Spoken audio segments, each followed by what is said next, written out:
How's it going, YouTubers? Cornwolf here. Thank you for joining me for another video today.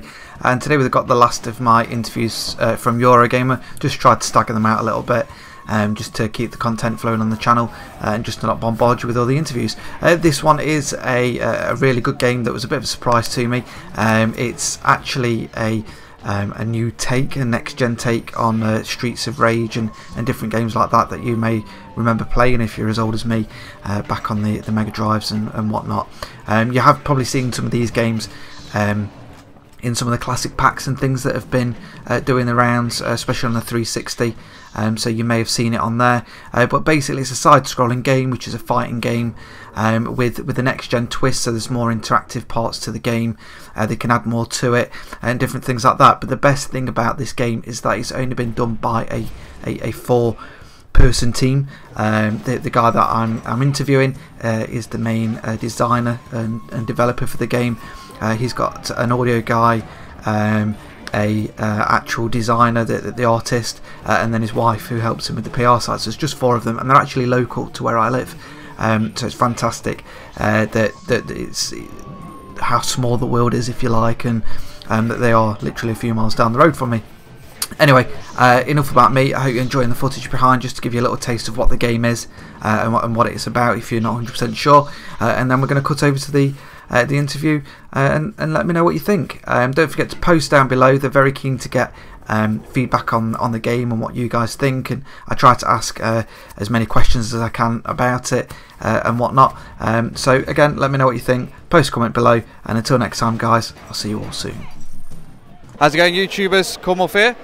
Thank you for joining me for another video today, and today I'm here with Nick from Makingames, and we've just been playing Rage Injustice, which is very similar to what we know as Streets of Rage from anyone that's my age or younger. A very nostalgic game with a next-gen twist. So if you could tell us a little bit about the game.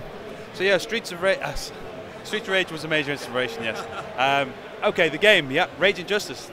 Rage Injustice is a nostalgic, kind of retro-inspired side-scrolling brawler. It's a 2D game that harks back to what I think of as the golden age of video game, well, golden age of arcade games at the very least, with games such as Golden Axe, with games such as Final Fight, and on the home console Streets of Rage. These kind of games were my youth. I'm showing my age a bit here. They're the kind of games that I've got really good memories for, and nobody seems to be doing those games in kind of like a modern take. So we felt that it's about time someone did, and well, we'll do it. No, completely grateful for you doing it, because like you say, a lot of people seem to be going down the indie route, or let's make something that was from our past new, or let's just maybe in some cases an excellent remaster, or sometimes a hash remaster, but nobody's actually taking what we grew up with as kids and then developing on top of that to make something new today. So with the next gen tools available to you, what can you add into the game that you could see that was a limitation of previous consoles and things?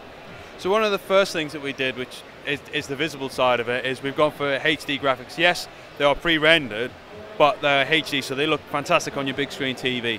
We've gone for HD sound, so you got your full 5.1 surround sound pumping out there with a new soundtrack. So it's not chip tunes, it's not sprite pixel art kind of thing. We're going for a very modern flavour to that.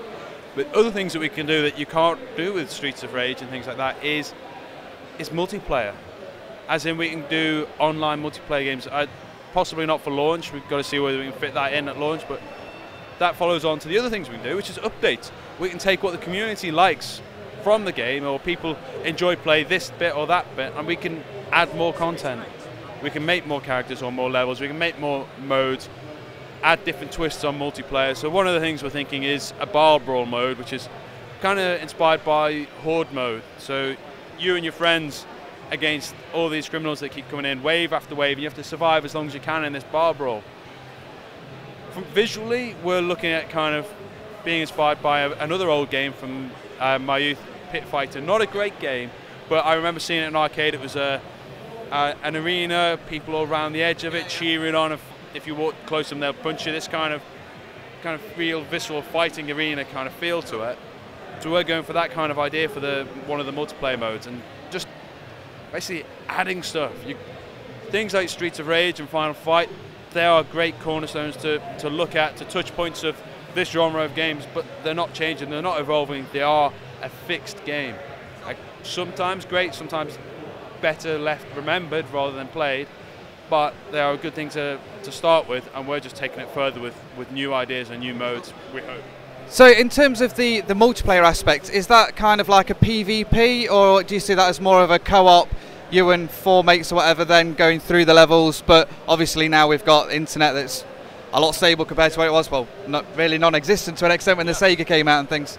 So initially the multiplayer will be 2-player co-op on the story mode.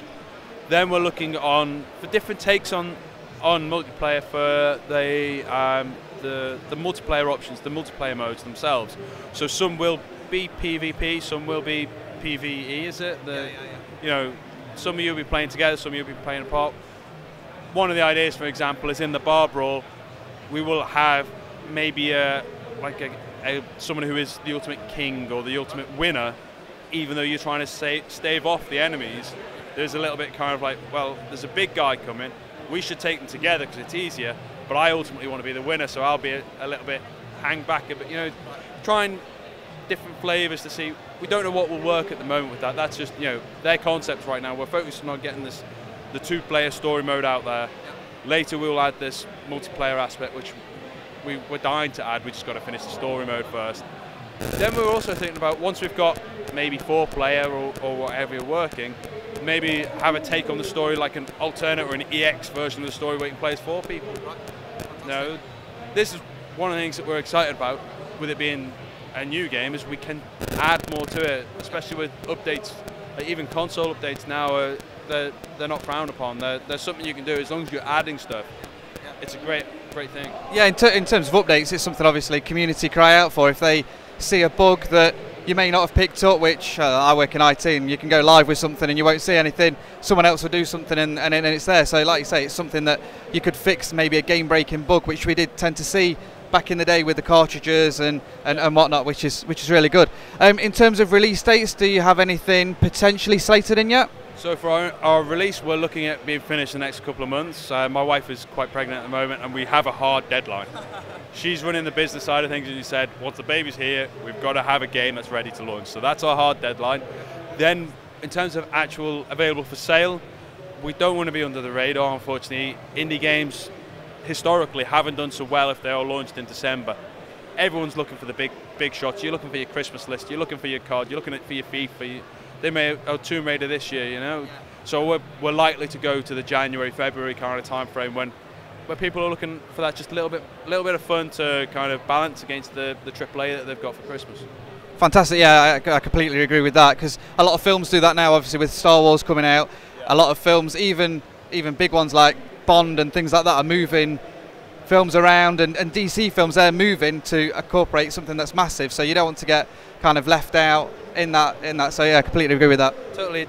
It almost feels like some sort of meta game of chess that we're doing with other people. I've been talking to other indies and saying, what do you think of this time? It's like, well, I wouldn't go there, I'd try this, and it's shuffling around to avoid conflicts, really. I mean, we all want each other to be successful, and we all hope to succeed, but we all want the best for our game. It's kind of a funny little game that we, almost like a game anyway. So in terms of platforms, we can see it on, is it Steam first and then going on to other platforms from there? We're going to launch on Xbox One, so with the Idea Xbox program, which we're pretty excited by that. Within days, if we can schedule things just right, we'll be on Steam. We currently run on PC and Mac. Then after that, we're going to go tablets and mobile. We're going to go other consoles. We're going to stagger the other releases, mainly because we're a small team.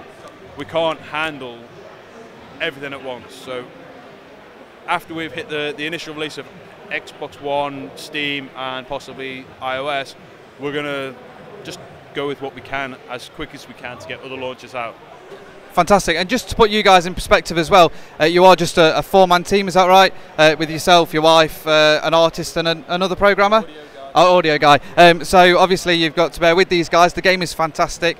I really like the look and feel of it. It takes me back to the youth, but with the next gen feel. So thank you very much for your time. Okay, thank you. All right, cheers, mate. Thank you. Cheers.